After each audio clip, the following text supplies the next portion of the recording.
annesinin kaçırılma durumundan haberi yok Yaman. Peşlerine düşmezlerse İkbal Hanım'ın kaçırıldığından haberleri olmayacak. Sadece şoförün öldürüldüğünü biliyorlar. Polisin hiçbir şekilde haberi olmayacak. Yengemin hayatını tehlikeye atamayız. Bu korkunç bir şey. Nasıl kıyarlar adamın canına? Ne suçu vardı? Sadece işini yapıyordu. Bunu yapanların ne kadar gözü kara olduğu ortada. İntikam için yaptıkları belli. Cam göz, aksak hiçbiri değil. Mevzu çok daha eski belli ki. Kapandı sandığımız ama kapanmayan bir konunun devamı bu.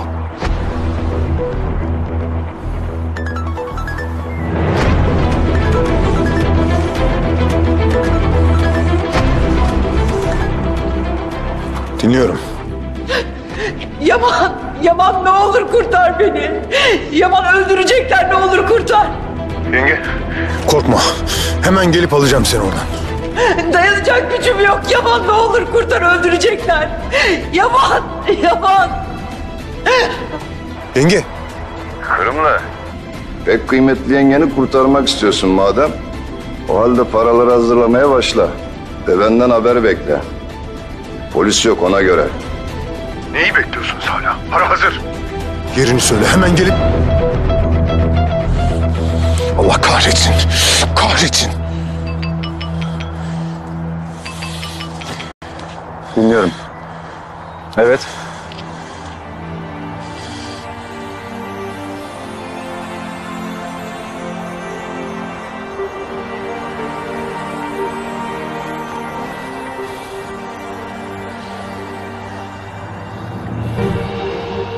Abim yengemi çok seviyor. Eğer yengem giderse abim de.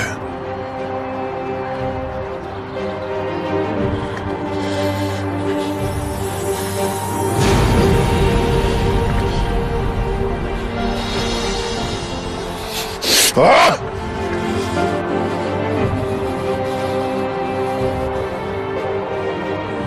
Hiç aklına getirme bunları. Ne pahasına olursa olsun sen İkbal Hanım'ı sağ salim konağa geri getireceksin. Biliyorum, eminim buna. Biliyorum da seni. İkbal Hanım konağa dönünce abini bununla atlatamayacağını düşünüyorsun ama... Ama diye bir şey yok. Birini kaybetmek öyle kolay bir şey değil. Abim yengeme her baktığında hissedecek bu korkuyu. Göz göze geldiği her an hissedecek. Yengem ne zaman kapıdan çıksa, ne zaman arkasını dönüp uyusa hep aynı korkuyla yaşayacak. O korku kolay kolay geçmez. İnsanın iliklerine kazınır. Sonra da kendini hep hatırlatır. Biliyorum. Çünkü ben de yaşadım bunu.